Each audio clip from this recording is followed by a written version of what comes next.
Di balik tembok beton yang dibangun angkuh oleh mertuaku, tinggal seorang nenek tua sebatang kara yang setiap hari memakan hinaan. Mertuaku bilang dia cuma gembel yang mengotori pemandangan kompleks elit kami. Tapi, ada satu rahasia besar yang tersimpan di gubuk reot itu. Ternyata, sebelum ceritanya dimulai, silahkan tulis di kolom komentar dari daerah mana saja teman-teman yang menonton cerita ini. Jangan lupa like dan subscribe agar channel ini bisa semakin berkembang dan bisa mempersembahkan cerita yang lebih menarik lagi. Suara mesin pengaduk semen menderu kasar sejak matahari belum sepenuhnya terbit, memecah kesunyian pagi di kompleks perumahan elit itu. Debu-debu halus beterbangan, menempel di dedaunan tanaman hias mahal yang berjejer rapi di halaman. Di tengah kekacauan konstruksi itu, Ibu Marni berdiri tegak dengan tangan berkacak pinggang. Wajahnya keras, matanya menatap tajam ke arah para tukang yang sedang bekerja menyusun batako. Ia tidak peduli pada keringat para pekerja yang bercucuran, yang ia pedulikan hanyalah tembok itu harus berdiri setinggi mungkin hari ini juga. Tembok itu bukan sekadar pembatas lahan, melainkan sebuah pernyataan tegas bahwa ia tidak sudi melihat apa yang ada di sebalik sana. Di seberang batas tanah Ibu Marni, berdiri sebuah gubuk kayu yang sudah sangat tua dan rapuh. Atapnya bocor di sana-sini, dindingnya miring seolah lelah menahan beban waktu. Di sanalah Mbah Darmi tinggal seorang diri. Wanita tua itu sedang duduk di dingklik kayu kecil di halamannya yang sempit dan gersang. Tubuhnya kurus kering, kulitnya keriput termakan usia, namun sorot matanya tetap tenang meski suara bising pembangunan tembok di sebelahnya memekakan telinga. Ia hanya diam memandangi tembok yang perlahan naik, menelan sedikit demi sedikit cahaya matahari yang biasanya menyinari teras rumahnya. Kinanti memperhatikan pemandangan itu dari balik jendela dapur dengan hati teriris. Sebagai menantu di rumah gedongan itu, posisinya tidak lebih baik dari perabot yang bisa dipindah-pindah sesuka hati. Ia ingin sekali keluar dan menyapa Mbah Darmi, atau sekadar memberikan segelas air untuk para tukang, namun ia tahu aturan main di rumah ini. Ibu Marni adalah hukum mutlak. Jika Ibu Marni berkata tembok itu harus dibangun untuk menghalangi pandangan dari gubuk kumuh itu, maka tidak ada satupun yang boleh membantah, termasuk Bagas, suami Kinanti. Siang harinya, ketika matahari berada tepat di atas kepala, Ibu Marni melakukan rutinitas yang selalu membuat dada Kinanti sesak. Ibu Marni keluar dari pintu samping dapur membawa 2 kantong plastik besar berwarna hitam. Baunya menyengat, berisi sisa-sisa makanan basah, kulit buah busuk, dan kotoran dapur lainnya yang sudah didiamkan semalaman. Tanpa ragu sedikitpun, Ibu Marni berjalan mendekati tembok yang belum rampung sepenuhnya itu. Dengan tenaga yang masih kuat, ia mengayunkan kantong sampah itu melewati kepala para tukang, melemparkannya begitu saja ke halaman rumah Mbah Darmi. Kantong itu mendarat dengan suara berdebum, lalu pecah, menghamburkan isinya di tanah yang sudah kotor.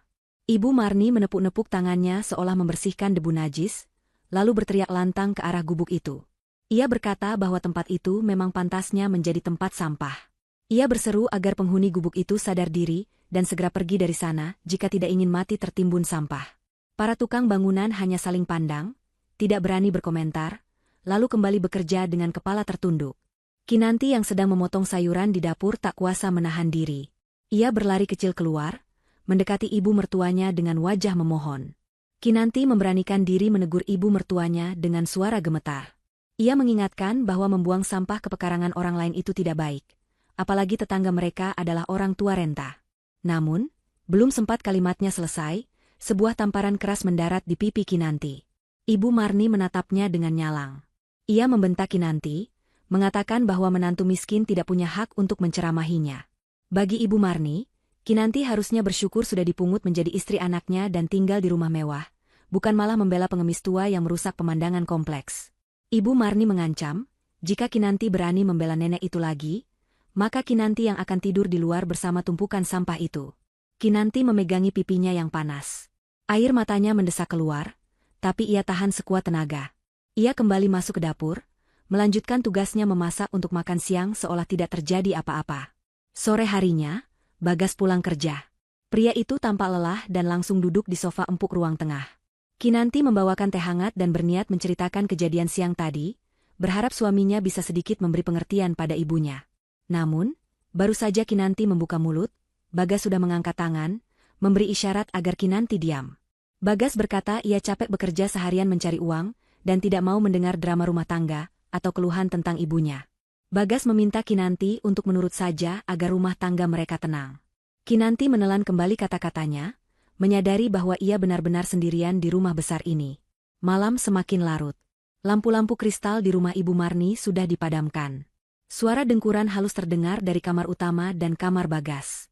Kinanti masih terjaga. Hatinya tidak tenang memikirkan Mbah Darmi. Ia membayangkan nenek tua itu kelaparan di tengah tumpukan sampah yang dilempar mertuanya tadi siang. Dengan langkah sangat pelan, Kinanti menyelinap ke dapur.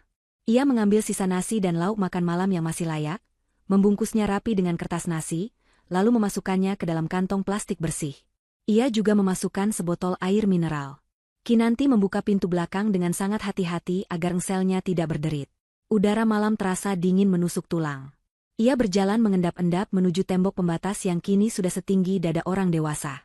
Pembangunan hari ini belum selesai, masih ada celah di bagian ujung dekat pohon mangga. Kinanti mengintip dari celah itu. Gelap gulita. Hanya ada cahaya remang-remang dari lampu minyak di teras gubuk Mbah Darmi.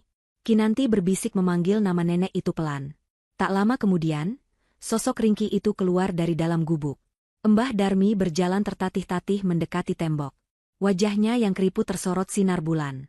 Kinanti segera menyodorkan bungkusan nasi itu lewat celah tembok. Mbah Darmi menerimanya dengan tangan gemetar. Kulit tangannya terasa kasar dan dingin saat bersentuhan dengan jari Kinanti. Nenek itu tersenyum tipis. Sebuah senyuman tulus yang sangat kontras dengan perlakuan kasar yang ia terima sepanjang hari. Mbah Darmi mengucapkan terima kasih dengan suara parau yang nyaris tak terdengar. Kinanti hendak menarik tangannya kembali, tapi Mbah Darmi menahannya sebentar. Nenek itu merogoh saku kebaya lusuhnya yang sudah penuh tambalan. Ia mengeluarkan sebuah koin logam yang warnanya sudah menghitam karena usia. Koin itu terlihat sangat kuno, lebih berat dari uang logam biasa, dan memiliki ukiran yang sudah sulit dikenali. Mbah Darmi meletakkan koin itu di telapak tangan Kinanti. Ia berpesan agar Kinanti menyimpan koin itu baik-baik. Mbah Darmi berkata dengan tatapan mata yang tiba-tiba tajam, bahwa suatu hari nanti, saat Kinanti merasa tidak punya apa-apa lagi, koin inilah yang akan menjadi penolongnya. Ia melarang Kinanti memberikan koin itu pada siapapun, termasuk pada suaminya atau ibu mertuanya.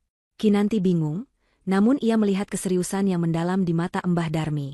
Ia mengangguk, menggenggam koin dingin itu erat-erat, lalu menyembunyikannya di balik saku daster. Sebelum Kinanti pergi, ia melihat ke arah halaman gubuk. Sampah-sampah yang tadi siang dilempar Ibu Marni ternyata sudah dipungut dan dimasukkan ke dalam karung oleh Mbah Darmi. Tidak ada kemarahan di wajah nenek itu, hanya ketenangan yang ganjil, seolah ia sedang menabung kesabaran yang kelak akan ia tuai. Kinanti kembali masuk rumah mewahnya dengan hati bergetar, merasakan firasat bahwa tembok yang sedang dibangun ini akan menjadi saksi bisu dari sebuah badai besar yang akan datang menimpa keluarga ini. Seminggu telah berlalu dan tembok itu kini sudah berdiri kokoh, menjulang setinggi 3 meter, memisahkan dunia Kinanti dan Mbah Darmi secara total. Tembok beton itu dicat abu-abu gelap, memberikan kesan angkuh dan dingin. Tidak cukup sampai di situ, Ibu Marni memerintahkan tukang untuk memasang kawat berduri di bagian atasnya. Alasan yang ia berikan kepada tetangga dan Bagas adalah demi keamanan, takut kalau-kalau ada maling yang memanjat dari arah gubuk reot itu. Padahal, semua orang tahu, Mbah Darmi berjalan saja susah, apalagi memanjat tembok. Keberadaan tembok itu membuat sisi rumah Mbah Darmi menjadi lembab dan gelap, karena sirkulasi udara dan cahaya matahari terhalang sepenuhnya. Kehidupan Kinanti di dalam rumah semakin tertekan. Sejak kejadian ia mencoba membela Mbah Darmi, sikap Ibu Marni semakin menjadi-jadi. Kinanti tidak lagi diperbolehkan makan satu meja dengan Bagas dan Ibu Marni. Setiap jam makan tiba, Ibu Marni akan berkata dengan nada sinis bahwa pembantu harus tahu tempatnya. Kinanti dipaksa makan di dapur, duduk di bangku kayu kecil dekat tempat cuci piring, memakan sisa lauk yang sudah dipilih-pilih oleh mertuanya. Bagas, seperti biasa, hanya diam sambil sibuk dengan telepon genggamnya, pura-pura tidak mendengar sindiran ibunya yang menyakitkan hati istrinya. Hubungan Kinanti dengan dunia luar pun dibatasi. Kunci gerbang depan dipegang oleh Ibu Marni. Kinanti hanya boleh keluar jika disuruh belanja ke pasar tradisional. Itu pun dengan uang yang dijatah sangat pas-pasan dan harus disertai nota belanja yang detail. Meskipun begitu, pikiran Kinanti tidak pernah lepas dari Mbah Darmi. Sejak tembok itu jadi, ia tidak bisa lagi melihat keadaan nenek itu. Ia tidak tahu apakah Mbah Darmi sehat, apakah nenek itu makan, atau jangan-jangan sedang sakit sendirian. Rasa bersalah menghantui Kinanti setiap kali ia menyuapkan nasi ke mulutnya sendiri. Namun, Kinanti adalah wanita yang cerdik dalam kesulitannya. Ia teringat ada saluran pembuangan air hujan dari halaman belakang rumahnya yang tembus ke arah pekarangan Mbah Darmi. Saluran itu berupa pipa paralon besar yang tertanam di bagian bawah tembok. Karena sekarang sedang musim kemarau, pipa itu kering. Kinanti menemukan cara baru. Setiap pagi buta, saat Ibu Marni masih terlelap dalam mimpi indahnya tentang harta, Kinanti bangun lebih dulu. Ia menyiapkan roti tawar yang diolesi selai tebal atau nasi kepal padat. Makanan itu ia bungkus berlapis-lapis dengan plastik tebal dan diikat kuat dengan karet gelang agar tidak kotor. Dengan menggunakan tongkat sapu panjang, Kinanti mendorong bungkusan makanan itu masuk ke dalam pipa paralon. Ia mendorongnya pelan-pelan sampai ia merasa bungkusan itu jatuh di ujung sana, di tanah Mbah Darmi. Setelah itu, ia akan mengetuk pipa itu 3 kali dengan batu kerikil sebagai kode. Tuk, tuk, tuk. Bunyi itu merambat lewat pipa.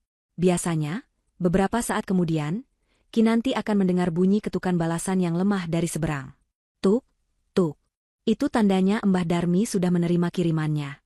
Itulah satu-satunya komunikasi mereka sekarang, sebuah jembatan rahasia di bawah tembok kebencian yang dibangun Ibu Marni. Suatu hari, Ibu Marni yang sedang bosan karena tidak ada jadwal arisan, tiba-tiba mendapat ide untuk merombak gudang bawah tanah. Gudang itu sudah bertahun-tahun tidak dibuka, penuh dengan barang-barang lama peninggalan almarhum ayah Bagas. Ibu Marni memanggil Kinanti dengan teriakan melengking. Ia memerintahkan Kinanti untuk mengeluarkan semua barang, membersihkan debu yang setebal karpet, dan memilah mana yang masih bagus dan mana yang harus dibakar. Ibu Marni memperingatkan agar Kinanti tidak malas dan memastikan setiap sudut bersih mengkilap. Kinanti bekerja sendirian di dalam gudang yang pengap dan minim cahaya itu. Keringat membasahi daster lusuhnya.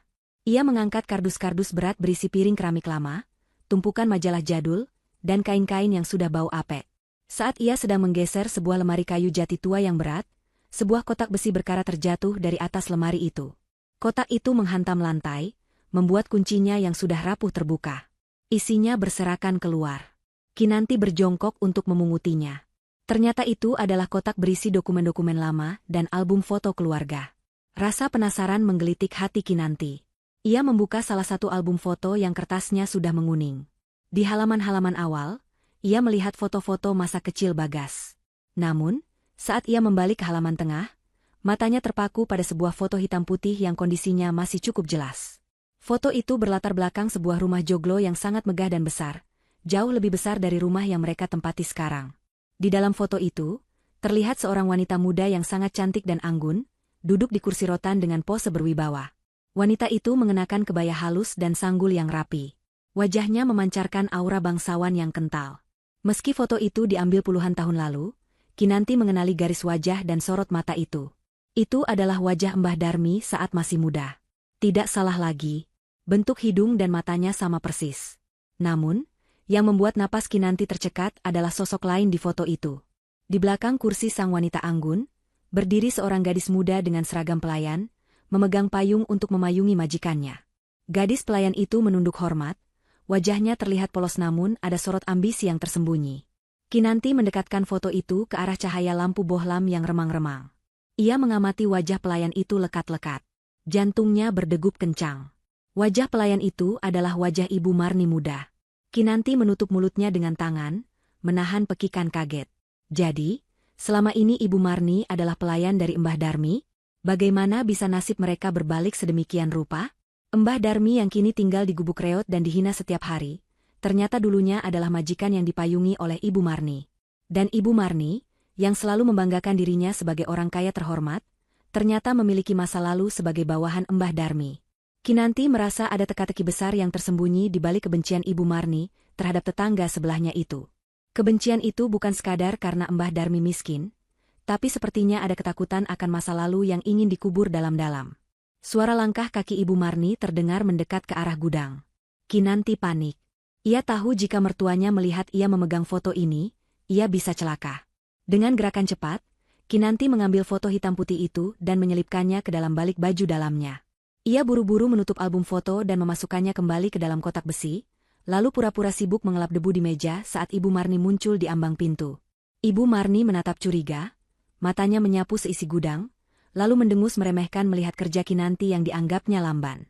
Kinanti menunduk, jantungnya masih berpacu kencang, menyadari bahwa ia kini memegang satu lagi kepingan rahasia yang berbahaya.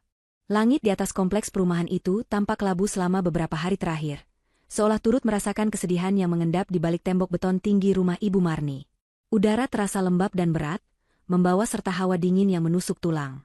Bagi Mbah Darmi yang tinggal di gubuk reot dengan dinding kayu berlubang, cuaca seperti ini adalah siksaan perlahan. Suara batu kering yang menyayat hati mulai terdengar dari balik tembok pembatas. Awalnya hanya sesekali, namun lama-kelamaan menjadi rentetan panjang yang tak putus-putus. Suara itu begitu nyaring dan memilukan, menembus ketebalan beton dan kaca jendela kamar Kinanti, membangunkan wanita muda itu dari tidur gelisahnya setiap malam. Kinanti duduk di tepi ranjangnya dengan wajah pucat. Jam dinding menunjukkan pukul 2 pagi.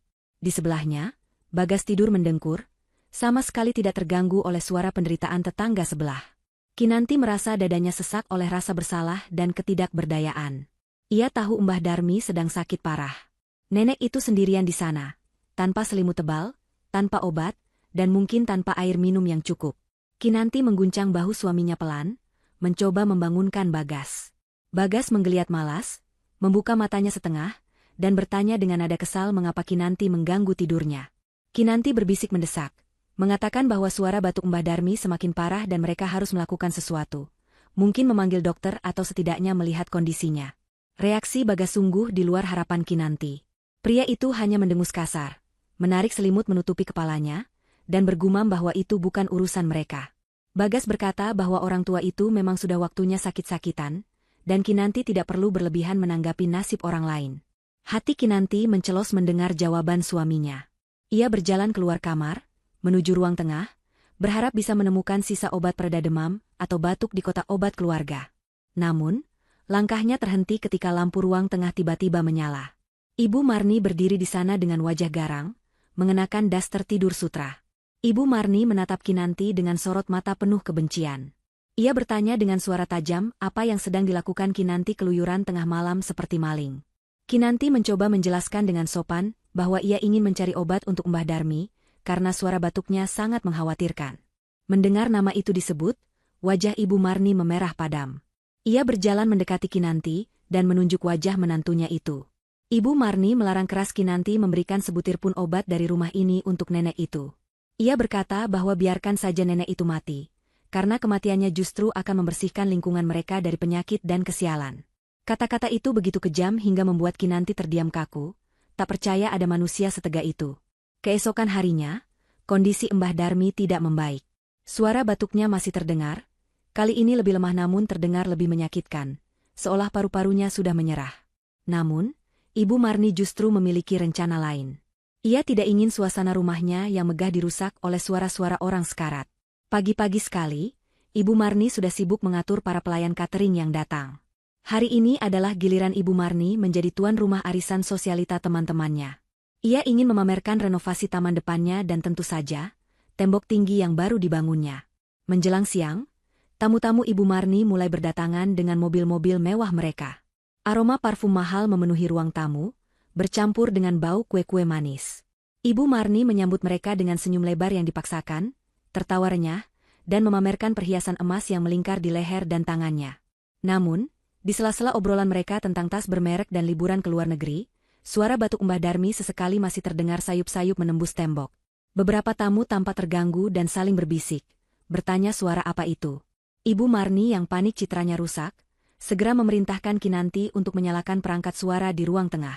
Ia menyuruh Kinanti memutar musik dengan volume paling keras. Pilihan lagunya adalah musik dangdut dengan dentuman bass yang kuat. Ibu Marni beralasan pada tamu-tamunya bahwa ia ingin suasana yang meriah agar arisan lebih semangat. Musik itu berdentum keras, menggetarkan kaca jendela, dan yang paling penting bagi Ibu Marni, menenggelamkan suara rintihan dari gubuk sebelah. Para tamu mulai berjoget dan tertawa, tidak menyadari bahwa di balik tembok itu ada nyawa yang sedang berjuang di ambang maut. Kinanti diperintahkan untuk terus berada di dapur, menyiapkan minuman dan mencuci piring kotor. Air matanya menetes ke dalam bak cuci piring. Hatinya perih membayangkan betapa tersiksanya Mbah Darmi mendengar kebisingan ini di saat ia butuh ketenangan. Kinanti menyelinap sebentar ke halaman belakang, mendekati pipa paralon yang biasa ia gunakan untuk mengirim makanan. Ia menempelkan telinganya ke lubang pipa itu, mencoba mendengar apakah Mbah Darmi masih sadar. Musik dari dalam rumah terdengar sedikit meredam, sehingga Kinanti bisa menangkap suara dari seberang dengan lebih jelas. Di seberang sana, suara batuk itu sudah mereda, berganti dengan racauan halus orang yang sedang demam tinggi. Mbah Darmi sedang mengigau. Kinanti menajamkan pendengarannya. Suara nenek itu lemah, terputus-putus, namun kata-katanya terdengar aneh. Mbah Darmi tidak mengeluh sakit, melainkan menyebutkan deretan kata yang tidak dimengerti Kinanti. Kinanti mendengar kata sertifikat berulang kali, lalu diikuti kata brankas, dan sebuah lokasi spesifik di bawah ubin kamar tengah. Kinanti bingung, namun instingnya mengatakan ini penting. Ia segera mengambil potongan arang sisa bakaran sate di tanah, dan menuliskan kata-kata itu di dinding gudang belakang yang tersembunyi, agar ia tidak lupa. Menjelang sore, langit yang mendung akhirnya menumpahkan isinya. Hujan turun dengan sangat deras disertai petir yang menyambar-nyambar. Suasana pesta arisan di dalam rumah mendadak kacau ketika tiba-tiba listrik di seluruh kompleks padam. Rupanya ada gardu listrik yang tersambar petir. Musik dangdut yang bising itu seketika mati, digantikan oleh suara gemuruh guntur dan derasnya hujan. Ruang tamu Ibu Marni menjadi gelap gulita. Para tamu sosialita berteriak histeris, takut kegelapan, dan sibuk menyalakan lampu dari telepon genggam mereka. Di tengah kepanikan itu, Ibu Marni yang berdiri dekat jendela besar yang menghadap ke tembok samping, tiba-tiba menjerit ketakutan. Ia menunjuk ke arah luar dengan tangan gemetar. Kinanti yang membawa lilin dari dapur segera mendekat. Di sana, melalui celah ventilasi tembok yang tinggi, terlihat cahaya oranye yang bergoyang-goyang. Itu adalah cahaya lilin dari gubuk Mbah Darmi. Di tengah kegelapan total rumah-rumah mewah yang mati listrik, hanya gubuk reot itulah yang memiliki cahaya, meski hanya dari sebatang lilin. Bayangan api itu memantul di tembok basah, menciptakan siluet yang bagi mata Ibu Marni yang penuh dosa, terlihat seperti bayangan hantu yang sedang menari. Ibu Marni mundur ketakutan, wajahnya pucat pasi. Ia berteriak menyuruh Kinanti menutup tirai jendela rapat-rapat. Ia merasa seolah Mbah Darmi sedang mengawasinya dari balik tembok, mengirimkan kutukan lewat cahaya lilin itu.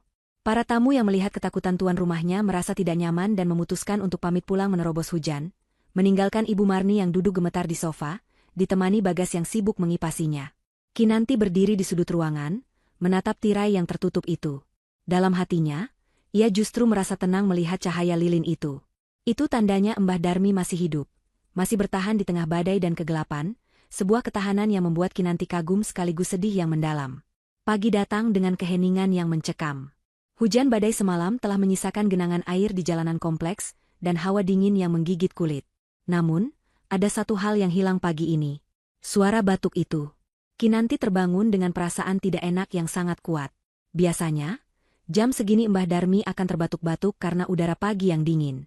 Tapi kali ini, sunyi senyap. Tidak ada suara gemerisik sapu lidi di halaman sebelah, tidak ada suara pintu gubuk yang berderit, dan tidak ada suara batuk. Keheningan ini jauh lebih menakutkan daripada kebisingan apapun. Kinanti segera beranjak dari tempat tidur. Ia tidak mempedulikan daster tidurnya yang kusut. Ia berlari kecil ke dapur, mengambil roti yang sudah ia siapkan, lalu bergegas ke halaman belakang menuju pipa paralon penghubung. Dengan tangan gemetar, ia memasukkan roti itu dan mengetuk pipa dengan batu. Tuk, tuk, tuk. Ia menunggu. 1 menit berlalu. Tidak ada balasan. Biasanya Mbah Darmi akan mengetuk balik. Kinanti mengetuk lagi, lebih keras. Tuk, tuk, tuk. Masih hening. Jantung Kinanti berdegup kencang. Firasat buruknya semakin menjadi-jadi. Tanpa pikir panjang, Kinanti berlari ke gudang. Ia menyeret tangga lipat aluminium milik tukang yang tertinggal di sana. Tangga itu berat, tapi adrenalin membuat Kinanti merasa kuat. Ia membawa tangga itu ke tembok samping, menegakkannya di sana. Ibu Marni masih tidur, Bagas juga belum bangun. Ini kesempatan satu-satunya. Kinanti memanjat anak tangga satu persatu. Ketika kepalanya mencapai ketinggian tembok, ia dihadapkan pada kawat berduri yang dipasang Ibu Marni. Kinanti tidak peduli. Ia menyelipkan tubuhnya dengan hati-hati, namun tetap saja ujung kawat yang tajam menggores lengan atasnya, merobek sedikit kulit dan mengeluarkan darah. Kinanti meringis menahan perih, tapi ia terus memanjat hingga bisa melihat ke pekarangan sebelah. Pemandangan di bawah sana membuat napas Kinanti berhenti. Gubuk itu tampak sangat rapuh setelah dihajar badai semalam. Pintu depannya terbuka sedikit, berayun pelan tertiup angin. Tidak ada tanda-tanda kehidupan. Kinanti nekat melompat turun dari tembok setinggi 3 meter itu. Kakinya terasa nyeri saat mendarat di tanah becek pekarangan Mbah Darmi, tapi ia mengabaikannya. Ia berlari menuju pintu gubuk. Di dalam gubuk yang suram dan berbau lembab itu, Kinanti menemukan Mbah Darmi. Nenek itu terbaring di atas dipan kayu beralaskan tikar pandan yang sudah lapuk. Tubuhnya kaku, matanya terpejam rapat. Wajahnya tampak sangat tenang, jauh lebih tenang daripada saat ia masih bernapas. Ada senyum tipis terukir di bibirnya, seolah ia baru saja menyambut tamu agung yang menjemputnya pulang. Kinanti mendekat perlahan, air matanya tumpah seketika. Ia menyentuh tangan Mbah Darmi yang sudah dingin sedingin es. Tidak ada denyut nadi. Mbah Darmi sudah pergi, sendirian, di tengah badai malam tadi, tanpa ada yang memegang tangannya. Kinanti menangis tanpa suara, memeluk lutut di samping jasad wanita tua yang selama ini ia coba lindungi semampunya. Saat ia hendak merapikan letak tangan Mbah Darmi, Kinanti menyadari bahwa genggaman tangan kanan nenek itu tertutup rapat, memegang secari kertas yang sudah agak basah namun tulisannya masih bisa dibaca. Kinanti membuka kepalan tangan kaku itu dengan lembut dan mengambil kertas tersebut. Di sana, tertulis dengan tinta hitam yang tebal, sebuah kalimat singkat yang terasa seperti vonis, "Waktunya sudah habis, Marni." Tulisan itu bukan tulisan tangan orang gemetar yang sedang sekarat. Tulisan itu tegak, tegas, dan penuh wibawa. Kinanti merinding membacanya. Pesan ini jelas ditujukan untuk ibu mertuanya. Kinanti melipat kertas itu dan menyimpannya di saku daster, bersama dengan koin tua yang dulu diberikan Mbah Darmi. Ia merasa ada rahasia besar yang dibawa mati oleh nenek ini, dan tugasnya lah untuk menjaga kepingan-kepingan petunjuk yang ditinggalkan. Kinanti bangkit berdiri, menghapus air matanya. Ia harus mengurus jenazah ini. Ia tidak bisa membiarkan Mbah Darmi terbaring begini saja. Kinanti membuka kunci gembok pagar depan rumah Mbah Darmi dari dalam, pagar yang selama ini digembok dari luar oleh entah siapa, mungkin atas perintah orang suruhan Ibu Marni dulu. Kinanti berlari keluar memanggil Pak RT dan warga sekitar. Kabar kematian Mbah Darmi menyebar cepat. Beberapa warga datang dengan wajah prihatin, meski ada juga yang hanya penasaran. Ketika Kinanti kembali ke rumahnya lewat pintu depan untuk memberitahu suaminya, Ibu Marni sudah bangun dan berdiri di teras. Wajahnya tampak segar setelah tidur nyenyak, kontras dengan wajah sembab dan lengan berdarah Kinanti. Kinanti memberitahu bahwa Mbah Darmi meninggal dunia. Reaksi Ibu Marni sungguh di luar nalar kemanusiaan. Wanita itu justru tersenyum lebar, menepuk tangannya sekali, dan berkata lantang, "Syukurlah. Akhirnya hilang juga pembawa sial itu. Udara pagi ini jadi terasa lebih bersih." Kinanti menahan amarah yang meledak di dadanya.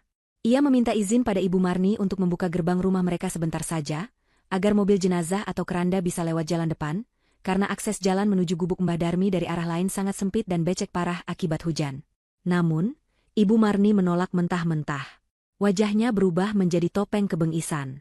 Ia melarang keras jenazah Mbah Darmi melintas di depan gerbang rumahnya, apalagi masuk ke area paving blok jalanan depan rumah yang baru ia perbaiki. "Jangan harap," bentak Ibu Marni. "Mayat orang miskin itu haram lewat depan rumahku. Nanti rumahku ketularan aura kematian. Bawa lewat kebun belakang sana. Biar dia lewat lumpur, memang di situ tempatnya." Kinanti mencoba memohon, mengatakan bahwa jalan belakang itu penuh semak berduri dan lumpur setinggi betis, kasihan para warga yang menggotong keranda. Tapi Ibu Marni tetap pada pendiriannya. Ia bahkan mengancam akan memecat satpam kompleks jika berani membuka portal jalan utama untuk akses jenazah Mbah Darmi. Bagas yang berdiri di belakang ibunya hanya diam menunduk, tidak berani menatap mata istrinya yang basah oleh air mata kekecewaan. Akhirnya, proses evakuasi jenazah Mbah Darmi berlangsung dengan sangat menyedihkan. Para warga terpaksa menggotong keranda sederhana itu melewati jalan setapak di belakang kebun kosong yang penuh lumpur dan ilalang. Kinanti ikut berjalan di belakang keranda, kakinya terperosok ke dalam lumpur, gaunnya kotor, namun ia tidak peduli. Ia menjadi satu-satunya keluarga dari rumah besar itu yang mengiringi kepergian Mbah Darmi. Sementara itu, dari kejauhan, di balkon lantai 2 rumah mewahnya, Ibu Marni menonton iring-iringan itu sambil menyeruput teh hangat. Tersenyum puas seolah baru saja memenangkan sebuah perang besar, tanpa menyadari bahwa itu adalah awal dari kekalahan telaknya. Kinanti menoleh sekali ke arah balkon itu, menatap sosok mertuanya, dan dalam hati ia bersumpah bahwa kematian Mbah Darmi tidak akan sia-sia. Kertas di sakunya terasa hangat, seolah membakar kulitnya, mengingatkan bahwa waktu untuk Ibu Marni memang benar-benar sudah habis. Matahari bersinar terik tepat di atas pemakaman umum yang sunyi itu. Tanah merah yang masih basah menutupi liang lahat Mbah Darmi, membentuk gundukan kecil yang terlihat menyedihkan di antara makam-makam lain yang berkeramik marmer. Tidak ada tenda, tidak ada kursi lipat, dan tidak ada kerumunan pelayat yang biasanya terlihat pada pemakaman warga kompleks perumahan. Hanya ada Kinanti, Pak RT, dan 2 orang penggali kubur yang sedang merapikan cangkul mereka. Suara burung gagak sesekali terdengar, menambah kesan sepi yang mencekam. Bahkan angin pun enggan berhembus, membuat udara terasa panas dan lengket. Kinanti berdiri mematung di ujung makam, memegang payung hitam yang ia pakai untuk melindungi nisan kayu sederhana bertuliskan nama Mbah Darmi dari sengatan matahari. Ia menundukkan kepala, memanjatkan doa-doa terbaik yang ia hafal. Hatinya terasa hampa. Ia merasa gagal melindungi tetangganya itu semasa hidup, dan kini ia merasa semakin gagal karena hanya dialah satu-satunya orang yang mengantar kepergiannya. Tetangga-tetangga lain di kompleks elit itu enggan datang. Mereka termakan omongan Ibu Marni bahwa Mbah Darmi meninggal karena penyakit menular atau membawa sial, sehingga mereka memilih menutup pintu rumah rapat-rapat. Pikiran Kinanti melayang pada kejadian di rumah tadi pagi sebelum ia berangkat. Ia sempat melihat Bagas, suaminya, sudah berpakaian rapi hendak menyusul ke pemakaman. Ada sedikit rasa lega di hati Kinanti saat itu, berpikir bahwa suaminya masih punya hati nurani. Namun, langkah Bagas terhenti di pintu depan. Ibu Marni muncul dan langsung membentak anaknya. Ibu Marni melarang keras Bagas pergi ke kuburan orang miskin. Ia mengatakan bahwa Bagas adalah seorang manajer perusahaan, tidak pantas terlihat bergaul dengan kalangan bawah, apalagi melayat orang yang tidak jelas asal-usulnya. Bagas, seperti biasa, nyalinya langsung ciut. Ia menunduk, melepas kembali sepatunya, dan masuk ke kamar tanpa berani menatap Kinanti yang memandangnya dengan tatapan kecewa.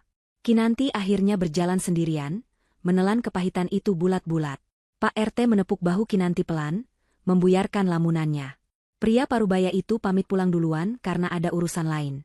Kinanti mengangguk dan mengucapkan terima kasih. Kini, ia benar-benar sendirian di hamparan nisan-nisan bisu itu. Kinanti berjongkok, mengusap nisan kayu yang kasar itu.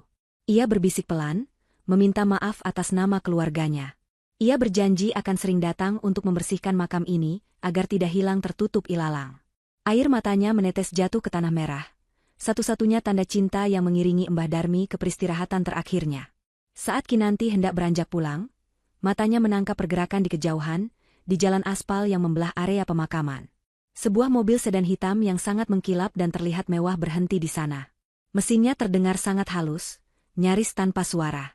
Kaca jendelanya gelap, sehingga Kinanti tidak bisa melihat siapa yang ada di dalamnya. Mobil itu hanya diam di sana, seolah sedang mengawasi proses pemakaman dari jauh. Kinanti merasa diawasi. Bulu kuduknya meremang. Ia berpikir mungkin itu salah satu kerabat Mbah Darmi yang akhirnya datang. Tapi jika benar kerabat, mengapa tidak turun? Kinanti menunggu beberapa saat, berharap pintu mobil itu terbuka. Namun, mobil itu tetap diam mematung seperti batu hitam besar. Karena hari semakin panas dan ia harus segera pulang untuk mengerjakan tugas rumah tangga, Kinanti memutuskan untuk mengabaikan mobil misterius itu. Ia berjalan kaki menyusuri jalan setapak keluar dari area pemakaman. Saat ia melintasi mobil sedan hitam itu, kaca jendela belakang mobil turun sedikit, hanya beberapa sentimeter. Kinanti sempat melirik, namun ia hanya melihat kegelapan di dalam sana. Mobil itu kemudian melaju perlahan meninggalkan area pemakaman, berlawanan arah dengan jalan pulang Kinanti.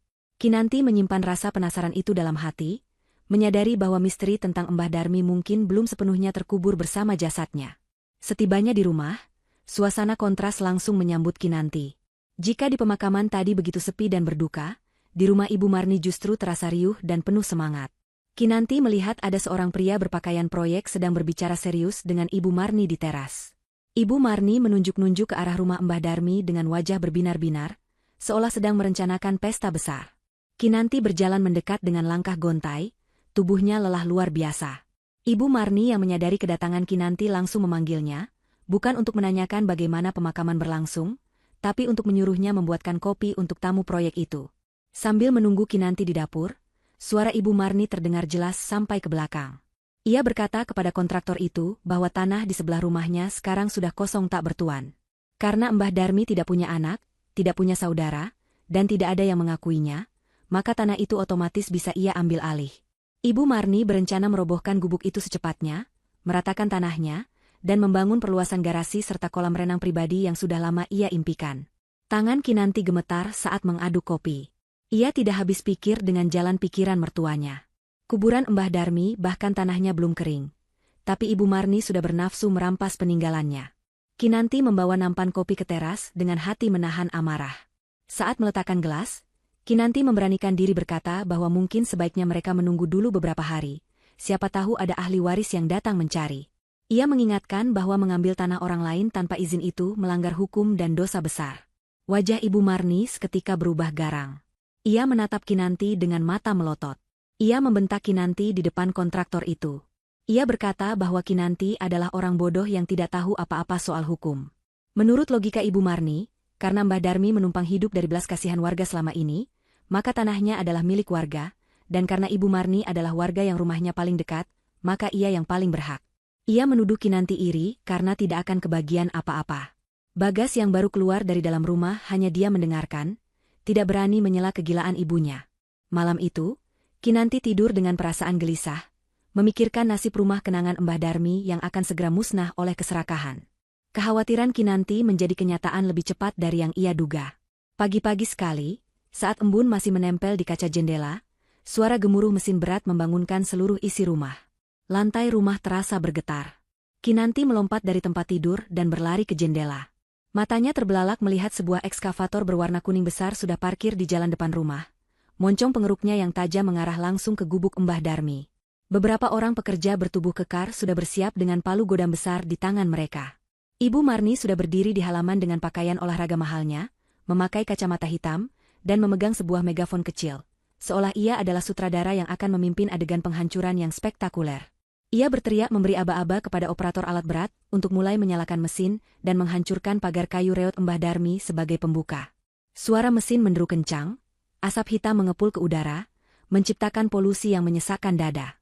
Kinanti tidak bisa membiarkan ini terjadi. Ia teringat senyum Mbah Darmi, teringat koin tua yang diberikan padanya, dan teringat surat misterius itu.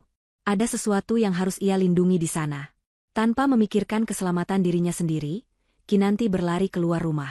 Ia menerobos pintu gerbang yang terbuka lebar, berlari ke arah gubuk Mbah Darmi, dan berdiri tepat di depan pagar kayu yang hendak dihantam oleh alat berat itu. Ia merentangkan kedua tangannya lebar-lebar, menjadikan tubuh kecilnya sebagai tameng hidup. Operator ekskavator kaget melihat ada perempuan berdiri di jalur kerjanya, dan serta-merta menghentikan gerakan mesinnya. Suara mesin menderu stasioner. Ibu Marni yang melihat aksi nekat menantunya itu menjadi murka. Ia berlari menghampiri Kinanti, wajahnya merah pada menahan amarah. Ia berteriak menyuruh Kinanti minggir. Ia memaki Kinanti sebagai perempuan gila yang cari perhatian. Ibu Marni berusaha menarik tangan Kinanti, tapi Kinanti bertahan. Kakinya menancap kuat di tanah. Kinanti berteriak balik, mengatakan bahwa Ibu Marni tidak punya hak atas tanah ini, dan ia tidak akan membiarkan satu bata pun dirusak sampai ada kejelasan hukum. Kesabaran Ibu Marni habis.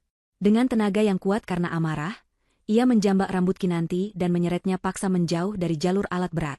Kinanti meronta, berusaha melepaskan diri, tapi Ibu Marni mendorongnya dengan keras. Tubuh Kinanti terhempas ke tanah berkerikil. Telapak tangannya lecet tergores batu tajam, darah segar mengalir. Lututnya terasa perih. Bagas yang melihat kejadian itu dari teras hanya terpaku, kakinya seolah dipaku ke lantai, terlalu pengecut untuk membela istrinya yang sedang disiksa ibunya sendiri. Ibu Marni berdiri di atas Kinanti yang terjatuh, menunjuk wajahnya sambil berkata bahwa tidak ada satu orang pun yang bisa menghalanginya, bahkan Tuhan sekalipun. Tepat pada detik yang menegangkan itu, sebuah suara klakson mobil yang elegan namun tegas terdengar memecah keributan. Semua orang menoleh. Mobil sedan hitam mengkilap yang kemarin Kinanti lihat di pemakaman, kini perlahan masuk melewati gerbang halaman rumah Ibu Marni yang terbuka lebar. Mobil itu meluncur dengan wibawa, rodanya melindas jalanan paving blok dengan mulus, lalu berhenti tepat di antara Ibu Marni dan ekskavator itu. Kehadiran mobil mewah itu seketika mengubah atmosfer di sana. Para pekerja proyek berhenti bekerja, operator alat berat mematikan mesinnya karena penasaran. Pintu penumpang bagian belakang mobil itu terbuka. Turunlah seorang pria berusia 40-an, bertubuh tegap, mengenakan setelan jas hitam yang sangat rapi dan licin. Sepatunya mengkilap, rambutnya disisir ke belakang dengan gaya yang sangat formal. Di tangannya, ia memegang sebuah tas kerja kulit. Wajah pria itu tampan namun dingin, sorot matanya tajam dan mengintimidasi. Ia tidak terlihat seperti orang sembarangan. Aura kekuasaan memancar kuat dari dirinya. Ibu Marni yang melihat kedatangan tamu dengan mobil semewah itu, seketika mengubah sikapnya. Ia merapikan rambutnya yang sedikit berantakan, memasang senyum manis palsunya, dan melangkah maju menyambut pria itu. Dalam pikiran piciknya, Ibu Marni mengira pria ini mungkin calon pembeli tanah atau pejabat yang tertarik dengan proyeknya. Ia mengulurkan tangan hendak bersalaman, bersiap mengeluarkan kata-kata manis. Namun, Pria berjas itu sama sekali tidak melirik tangan Ibu Marni.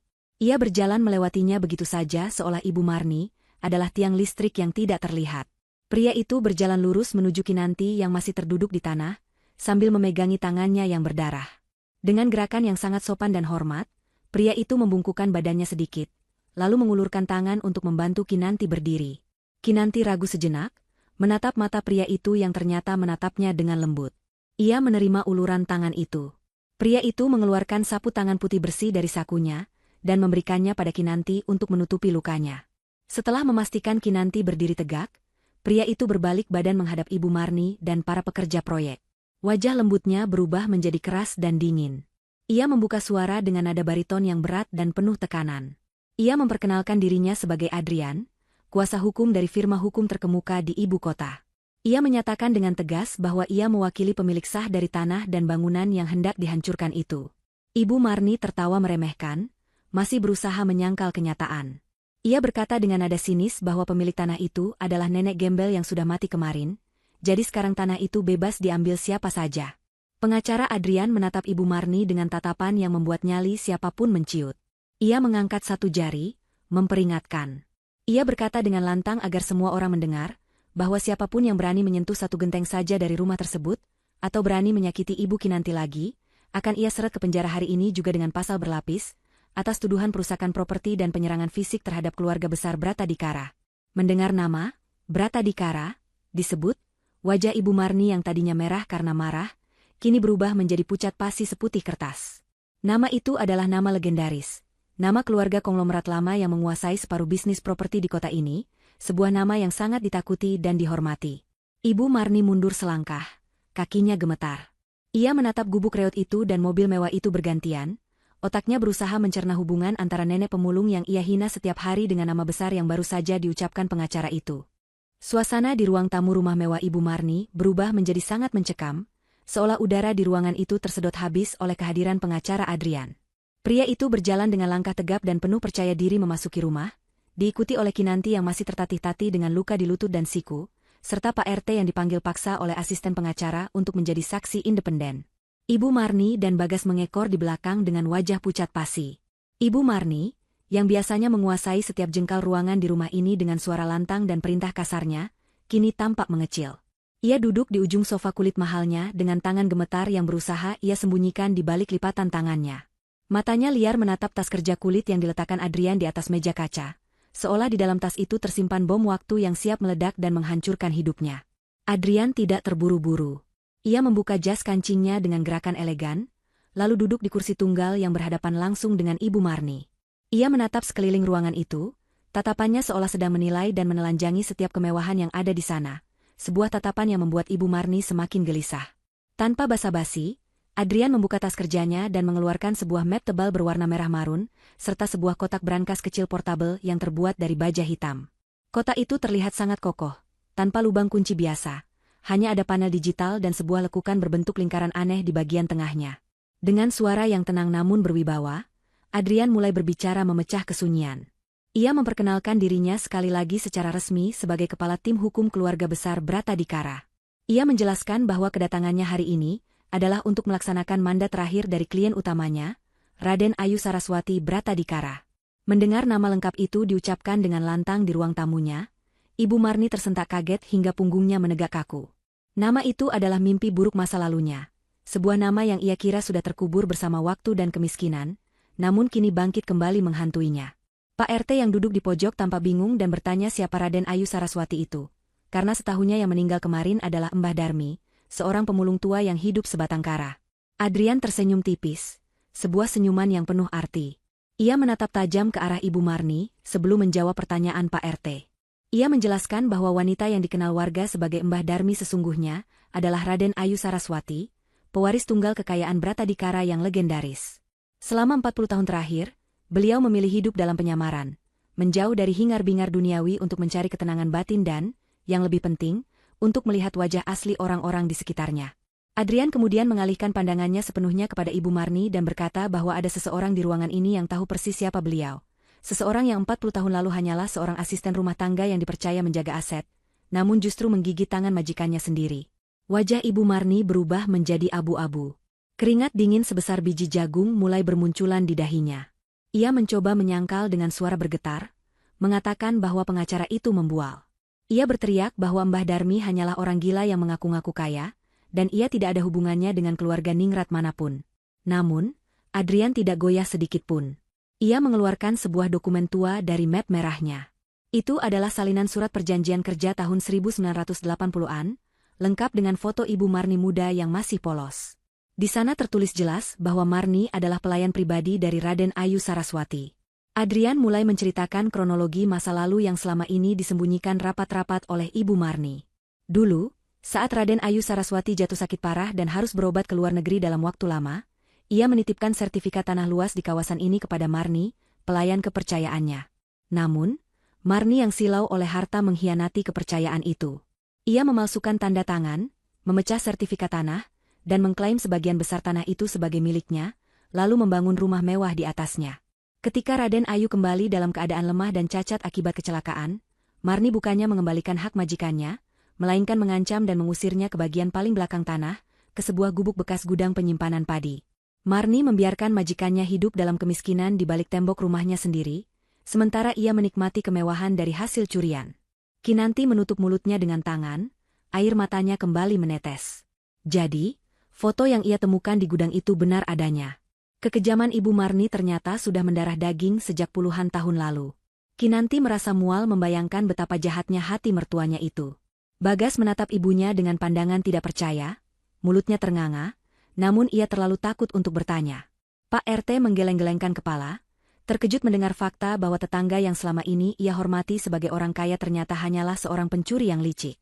Ibu Marni histeris, ia berdiri dan menunjuk-nunjuk Adrian.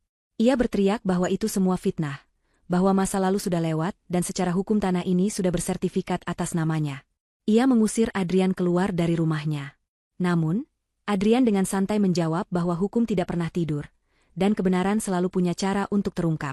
Adrian kemudian menunjuk kotak brankas baja di atas meja. Ia berkata bahwa Raden Ayu Saraswati meninggalkan wasiat terakhir di dalam kotak ini. Wasiat yang akan menentukan nasib semua orang di ruangan ini. Namun, ada satu syarat mutlak untuk membuka kotak ini. Kotak ini dirancang khusus dengan teknologi keamanan tinggi yang hanya bisa dibuka dengan 2 kunci. Sidik jari biometrik yang sudah direkam sebelumnya, dan sebuah kunci fisik berupa koin emas kuno berukir lambang keluarga Bratadikara. Adrian menjelaskan bahwa koin itu telah diberikan oleh almarhumah kepada orang terpilih beberapa hari sebelum kematiannya. Tanpa koin itu, brankas ini akan terkunci selamanya dan isinya akan hangus terbakar oleh mekanisme penghancur otomatis di dalamnya. Adrian menatap sekeliling ruangan, lalu pandangannya berhenti pada Kinanti. Ia bertanya dengan lembut, apakah Kinanti menerima sesuatu dari almarhumah belakangan ini. Kinanti tersentak. Ingatannya melayang ke malam itu, saat ia memberi nasi bungkus lewat celah tembok, dan Mbah Darmi memberinya koin kusam yang berat. Kinanti merogoh saku dasternya yang kotor. Tangannya gemetar saat menyentuh benda logam dingin itu. Ibu Marni yang menyadari situasi itu tiba-tiba melompat ke arah Kinanti. Matanya melotot serakah. Ia berusaha merebut apapun yang ada di tangan Kinanti sambil berteriak agar Kinanti menyerahkan benda itu padanya karena ia adalah mertuanya. Namun, Bagas yang kali ini entah mendapat keberanian dari mana, menahan tubuh ibunya. Bagas memegang lengan ibunya kuat-kuat, membiarkan istrinya mengeluarkan benda itu. Kinanti perlahan membuka genggaman tangannya. Di sana, tergeletak sebuah koin logam yang kini terlihat berkilau meski sedikit kusam. Adrian mengangguk pelan dan meminta Kinanti meletakkan koin itu di lekukan kotak brankas. Kinanti maju perlahan, langkahnya berat namun pasti. Ia meletakkan koin itu di atas panel brankas. Klik. Suara mekanik terdengar halus. Koin itu pas sempurna. Kemudian, lampu indikator di kotak itu berkedip biru. Adrian meminta Kinanti menempelkan ibu jarinya pada panel pemindai. Kinanti bingung, tapi menurut. Saat jempolnya menyentuh panel, lampu berubah menjadi hijau terang. Kotak itu mengeluarkan bunyi bip panjang, lalu tutup bajanya terbuka perlahan dengan gerakan hidrolik yang mulus. Ternyata, sendok plastik yang pernah diminta disimpan oleh Mbah Darmi dulu, yang Kinanti kira hanya sampah, sebenarnya pernah digunakan Adrian untuk mengambil sampel sidik jari Kinanti secara diam-diam saat Kinanti membuang sampah, atas instruksi Mbah Darmi untuk mendaftarkan DNA pewarisnya. Mbah Darmi telah merencanakan ini semua dengan sangat teliti. Semua orang di ruangan itu menahan napas, menunggu apa yang akan keluar dari kotak Pandora itu. Di dalam kotak brankas baja yang kini terbuka lebar itu, tidak terdapat tumpukan uang tunai seperti yang mungkin dibayangkan oleh Ibu Marni. Isinya jauh lebih berharga dan mematikan. Terdapat beberapa bundel dokumen dengan segel resmi notaris negara, beberapa batang emas murni ukuran kecil sebagai simbol legitimasi, dan sebuah amplop putih tebal yang tersegel rapi. Adrian mengenakan sarung tangan putih sebelum menyentuh dokumen-dokumen itu, menunjukkan betapa penting dan sakralnya surat-surat tersebut. Ruangan itu hening total. Bahkan suara detak jam dinding terdengar sangat keras seirama dengan detak jantung Kinanti yang berpacu cepat. Adrian mengambil dokumen paling atas, membukanya, dan mulai membacakan isinya dengan suara lantang dan jelas. Itu adalah surat wasiat terbuka yang sah secara hukum agama dan negara. Dalam pembukaannya, Raden Ayu Saraswati menuliskan kalimat yang sangat menyentuh hati. Beliau menulis bahwa harta bukanlah tentang apa yang kita miliki, melainkan tentang apa yang kita beri saat kita tidak memiliki apa-apa. Beliau menyebutkan bahwa selama bertahun-tahun ia hidup dalam kelaparan dan kedinginan di balik tembok angku tetangganya, hanya ada satu tangan yang terulur memberinya makan tanpa pamrih, satu suara yang mendoakan kesembuhannya, dan satu hati yang tulus menangisinya. Adrian melanjutkan ke poin inti pembagian harta. Dengan tegas ia membacakan bahwa seluruh aset peninggalan keluarga Bratadikara yang meliputi tanah seluas 5 hektar di kawasan ini, termasuk tanah tempat berdirinya rumah Ibu Marni, saham mayoritas di perusahaan properti pusat, simpanan emas di bank sentral, dan dana abadi yayasan keluarga, diwariskan sepenuhnya kepada satu nama, Kinanti Larasati. Mendengar namanya disebut, Kinanti limbung. Kakinya lemas, ia nyaris jatuh jika tidak berpegangan pada pinggiran meja. Ia menangis bukan karena bahagia mendapat harta, tapi karena haru menyadari betapa Mbah Darmi sangat menyayanginya. Kinanti tidak pernah mengharapkan balasan apapun, apalagi warisan sebesar ini. Ia hanya melakukan apa yang menurut nuraninya benar. Namun, reaksi berbeda ditunjukkan oleh Ibu Marni. Wanita itu menjerit histeris seperti orang kesurupan. Wajahnya merah padam, urat-urat lehernya menonjol keluar. Ia menggebrak meja kaca hingga retak. Ibu Marni berteriak memaki Adrian dan Kinanti. Ia menuduh surat wasiat itu palsu, hasil rekayasa Kinanti yang menggoda pengacara. Ia berkoar bahwa ia punya sertifikat rumah ini, ia yang membangunnya dengan uangnya sendiri, dan tidak mungkin tanah ini milik nenek gembel itu. Ia mengancam akan menuntut balik dan menyewa pengacara yang lebih mahal.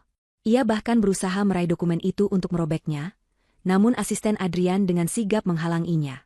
Adrian tidak terpancing emosinya. Ia justru tersenyum dingin, lalu mengambil amplop kedua dari dalam brankas. Ia berkata kepada Ibu Marni bahwa Raden Ayu Saraswati adalah wanita yang sangat adil. Beliau tidak melupakan pelayan lamanya. Beliau meninggalkan warisan khusus untuk Marni. Adrian menyerahkan amplop tebal berwarna coklat kepada Ibu Marni. Dengan tangan gemetar karena amarah, Ibu Marni merobek amplop itu kasar. Isinya berhamburan keluar. Itu bukan uang, bukan cek, dan bukan sertifikat tanah.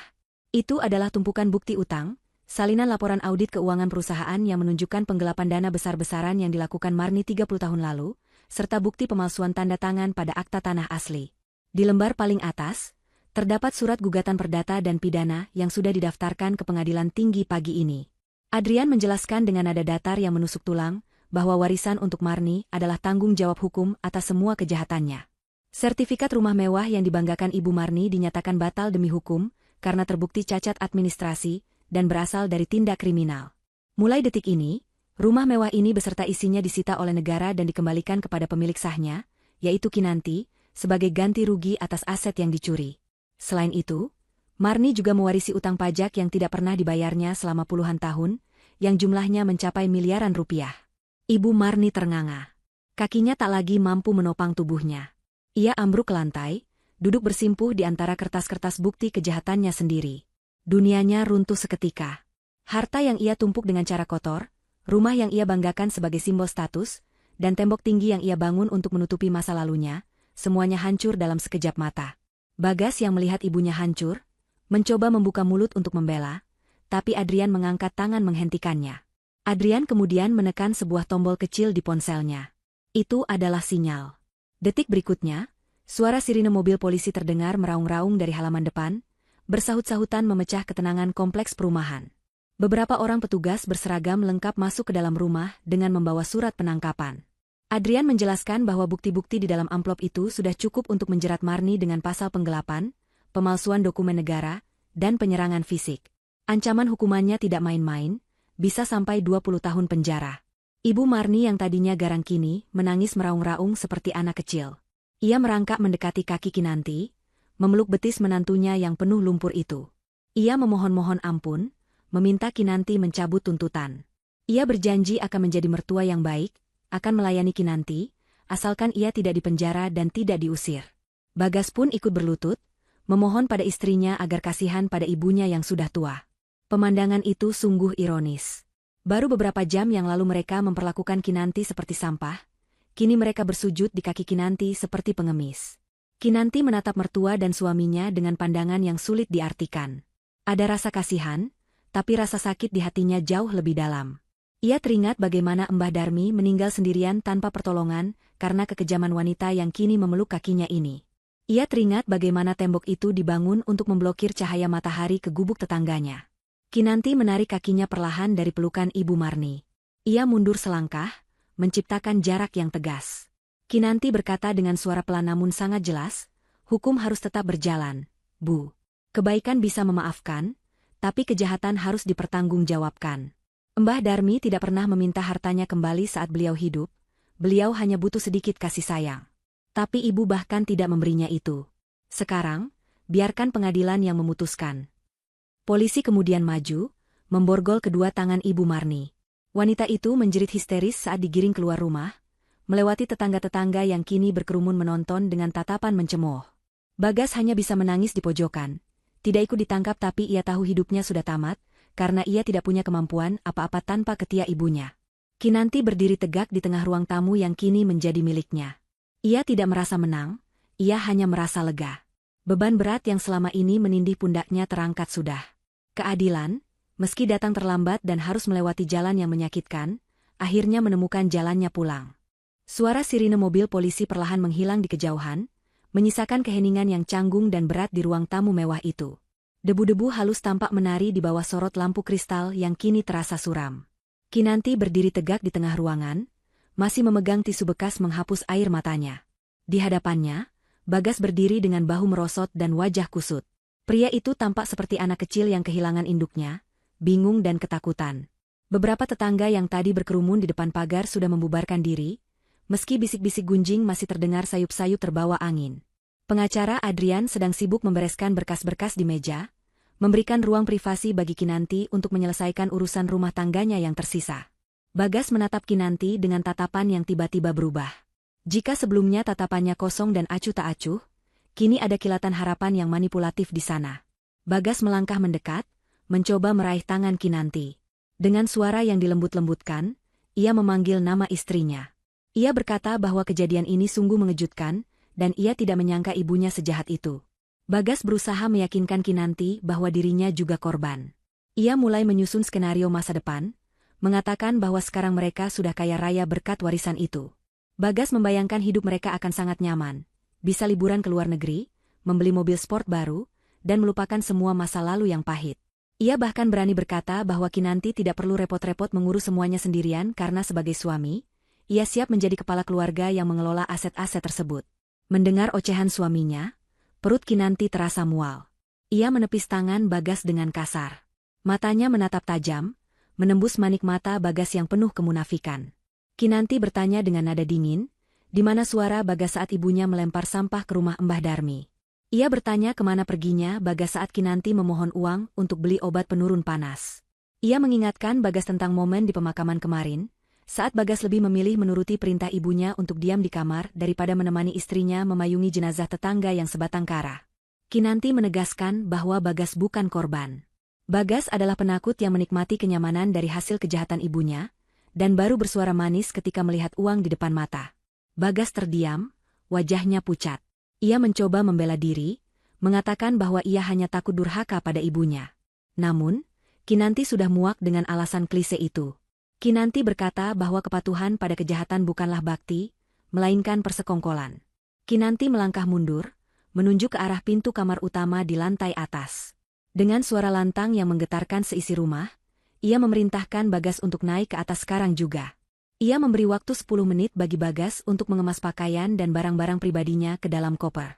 Kinanti menegaskan bahwa mulai detik ini, rumah ini, tanah ini, dan semua yang ada di atasnya adalah milik Kinanti sepenuhnya secara hukum, dan ia tidak sudi berbagi atap dengan orang yang tidak punya hati nurani. Bagas terbelalak tak percaya. Ia mengira Kinanti yang selama ini diam dan penurut akan tetap bisa dikendalikan. Ia mencoba memelas, berlutut di lantai marmer, menangis meraung-raung meminta belas kasihan. Ia bertanya di mana ia harus tinggal jika diusir, karena ia tidak punya tabungan dan gajinya selalu habis untuk gaya hidup ibunya.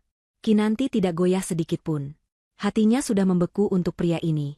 Ia memanggil satpam kompleks yang kebetulan masih berjaga di depan gerbang.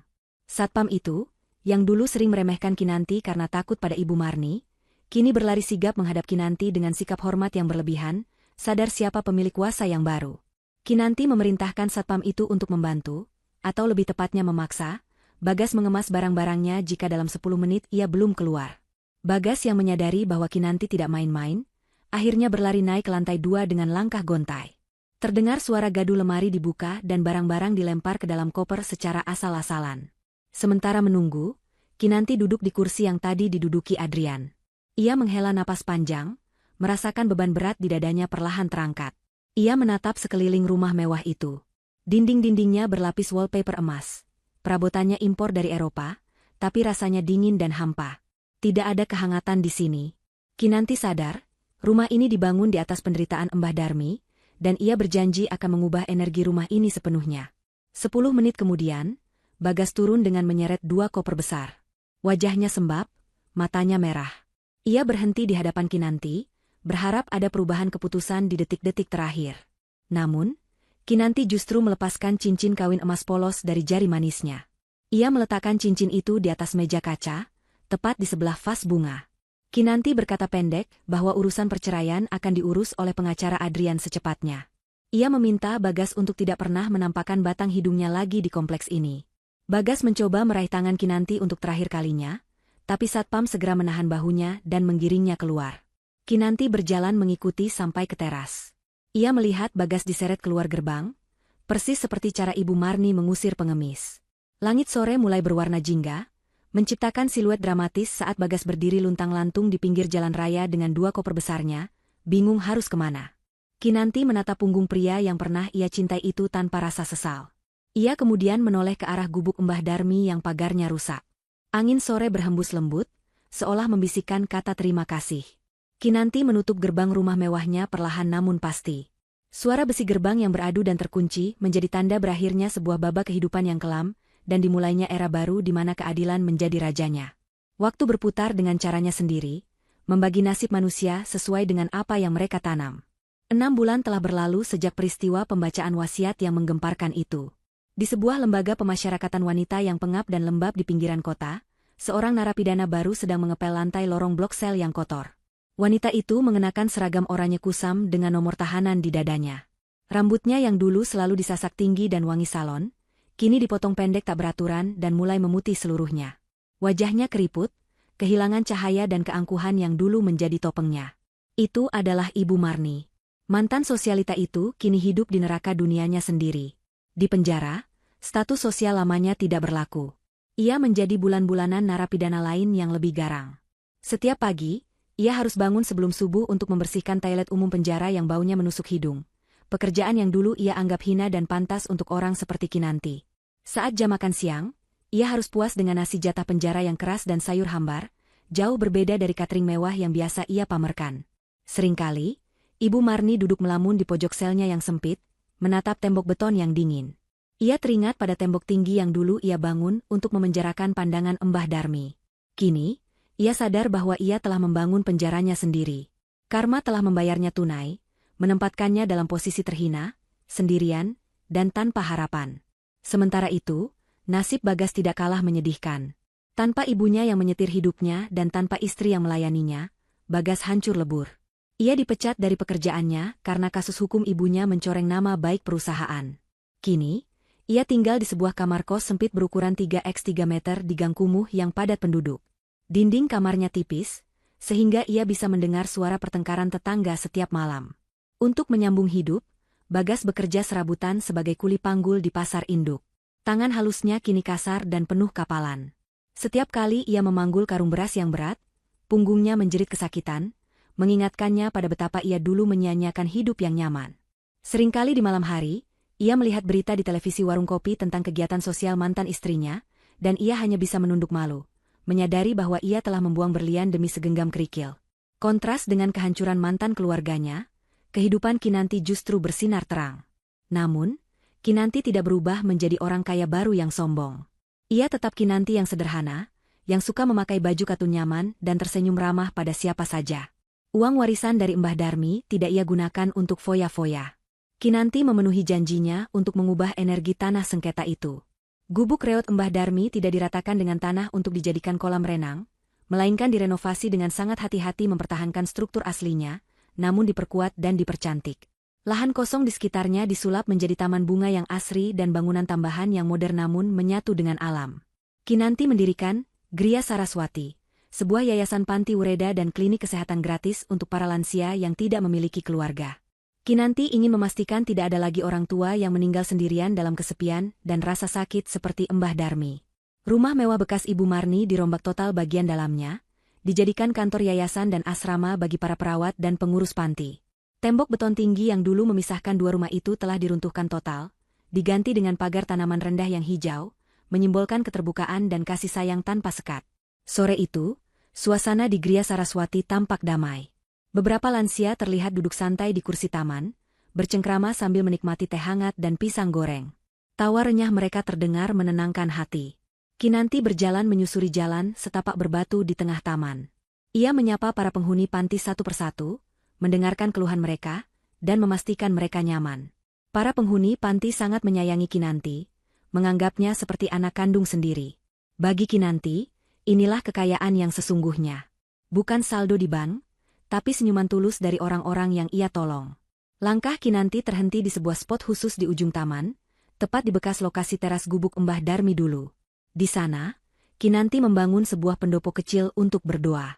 Di tengah pendopo itu, terdapat sebuah prasasti batu marmer hitam dengan tulisan emas. Di sini pernah tinggal seorang wanita berhati mulia, R.A. Saraswati. Kesederhanaannya adalah pelajaran terbesar tentang kekayaan jiwa. Kinanti duduk bersimpuh di depan prasasti itu. Ia mengeluarkan koin tua yang dulu menjadi kunci pembuka takdirnya. Koin itu kini ia jadikan liontin kalung yang selalu ia pakai. Kinanti memejamkan mata, merasakan hembusan angin sore yang menerpa wajahnya. Ia teringat kembali pada masa-masa sulit saat ia disiksa mertuanya, saat ia mencuri-curi waktu memberi makan lewat tembok, dan saat ia berdiri sendirian memayungi makam di tengah panas terik. Semua rasa sakit itu kini terasa jauh, tergantikan oleh rasa syukur yang mendalam. Kinanti berbisik pelan, seolah berbicara pada angin, mengucapkan terima kasih kepada Mbah Darmi karena telah mempercayainya. Ia berjanji akan menjaga amanah ini sampai akhir hayatnya. Tiba-tiba, seekor kupu-kupu berwarna kuning cerah terbang melintas, berputar-putar di sekitar kepala Kinanti sejenak, lalu hinggap di atas prasasti batu itu. Kinanti tersenyum lebar, matanya berkaca-kaca namun bahagia. Ia merasa itu adalah sapaan dari Mbah Darmi. Kinanti bangkit berdiri, menatap langit biru yang cerah tanpa awan mendung. Ia merapikan bajunya dan berjalan kembali ke arah panti, siap untuk melayani makan malam bagi para orang tua barunya. Hidup terus berjalan. Kejahatan telah runtuh bersama tembok angkuh itu, dan dari puing-puingnya, tumbuhlah taman kebaikan yang abadi. Kinanti Larasati, sang menantu yang dulu dihina, kini berdiri tegak sebagai penjaga harapan, membuktikan bahwa pada akhirnya, hati yang tulus akan selalu menemukan jalannya menuju cahaya.